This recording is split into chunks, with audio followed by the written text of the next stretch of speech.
From the legend himself missing one of the most crucial shots ever in crunch time, to a franchise that hadn't won in half a century putting the Suns completely on ice. These are the most heartbreaking NBA Finals losses. No matter how great a team is on paper, there's no guarantee that they'll make it to the finals. Alright, there might be an exception for the Lakers, Bulls, and the Celtics back in the day, but in the modern NBA, the table can easily be flipped, even if you have a super team.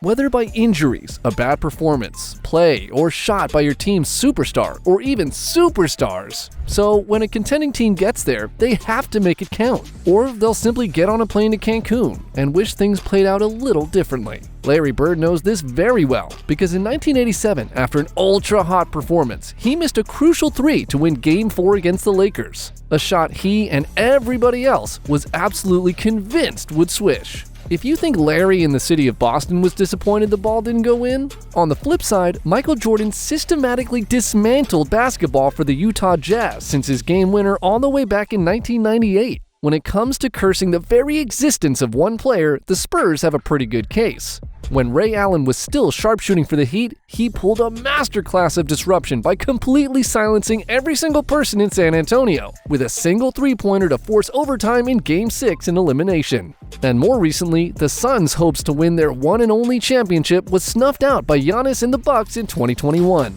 Needless to say, Devin Booker wasn't at all happy about it. So grab some tissues and something sweet, because it might get a little salty around the eyes by the end of the video. We're going to go over how Larry Legend was absolutely sure his shot was going to go in, why the Jazz are still in purgatory after his airness banished them in their last finals appearance, the surprising play by Chris Bosh and Ray Allen that sent the Spurs back to the Shadow Realm, and why Devin Booker looked a little more deflated than usual when Giannis and the Bucks shut out the light of the Suns. There are 30 teams in today's NBA, 29 in the USA, and 1 in Canada. Every year, fans of each team, or even the bandwagoners, all want one thing: an NBA title. But just as nothing in life is guaranteed, neither is a ring. Most intelligent fans know the chances of getting a ring are never 100%. A very good example that comes to mind is the 2018-2019 Juggernaut Warriors. With highly probable Hall of Famers Kevin Durant, Steph Curry, and a handful of other All-Stars coming off of 2 resounding championships against LeBron, it seemed highly improbable they could ever lose.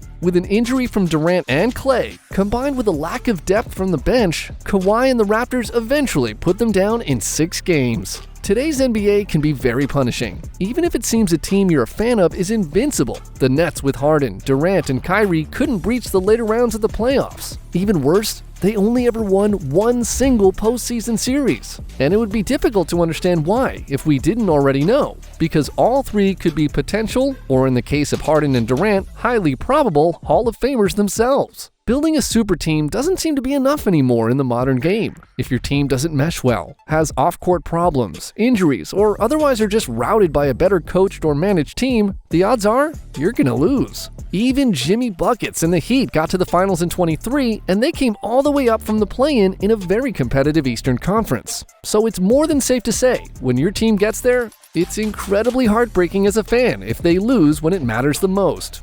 But for the players, it can be much worse. A man who knows this very well was a basketball savant by the name of Larry Bird, aka Larry Legend. All the way back in 1987, Bird carried a very heavy Celtics team that was having injury problems of their own all the way to the biggest stage in the sport. Larry was having a spectacular game even by superstar standards, by having a line of 30 points, 12 rebounds, 4 assists, and even a block. The Celtics were only down 1 point in Game 4 against the Lakers, and there were 2 seconds left on the game clock. As the ball left his hand with a high arc, nearly everyone, including fans, players, coaches, people sitting home watching on TV, they were all convinced the ball was destined to go in, and the Celtics would even the series at 2-2. However, that isn't at all how history would unfold. The ball hit the back of the rim and it flung right back out. The Lakers would take a 3-1 lead and eventually send the Celtics home in 6 games. Larry stood there in shock as the Lakers celebrated.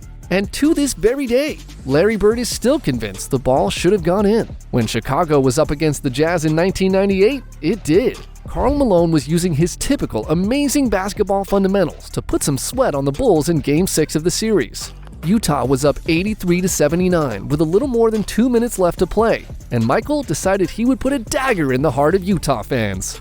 After 2 possessions of foul shots and making all 4, Mike tied Game 6 83-83 with less than a minute to play. Then, right on time, Stockton splashes a giant 3 to put Utah up by 3. Jordan gets a quick layup to put them within 1, and then at the perfect moment, the Bulls steal the ball from Malone. Mike gets to mid-range, pulls up a jumper, and puts the Bulls up by 1. A missed 3 from Stockton with 5 seconds remaining on the clock, and the Bulls notch their second three-peat behind MJ's 45 points. The Bulls and Jordan were awfully giddy about it, but not so much for Utah. This was the second year in a row they went down in 6 by Chicago, and they haven't been back to the finals ever since. Unlike the Jazz, the Spurs did go on to get to the finals and even won the chip in 2014, but they could have had a back-to-back if it weren't for one of the most clutch three-pointers in history by none other than Ray Allen the year prior. Game 6 looked like a win in the final seconds for the Spurs, with the score at 95-92 against the trio of LeBron, Wade, and Bosch's Heat.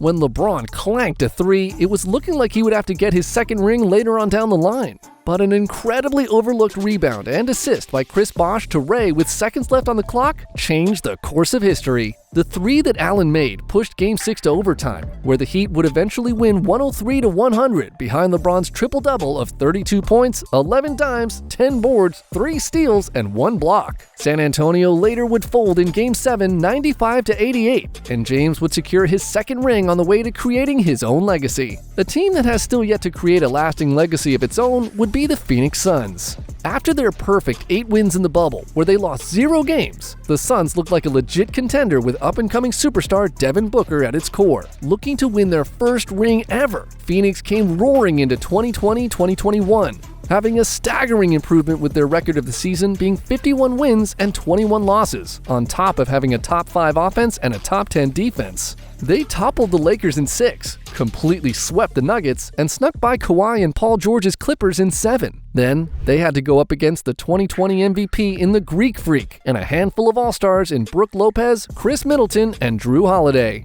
After winning the initial 2 games, things were looking up, but they would quickly be dispatched in the next 4 games in a row as they collapsed to the Bucks and ended up losing in 6 games. One look at Devin Booker as the clock ran out, and you could see how distressed he was that he missed his first chance at getting a ring.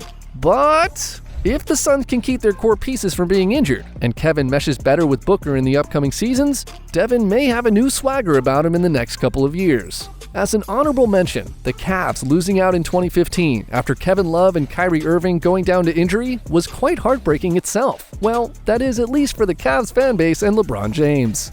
They can't be too mad though after scoring one of the most memorable championships of all time in 2016. Getting to the finals in itself is an achievement, and only 2 teams out of 30 can get there in any given year. But regardless if a team had a great series, or they simply choked on the last possession, it's always the ultimate letdown to lose when on the biggest stage in basketball.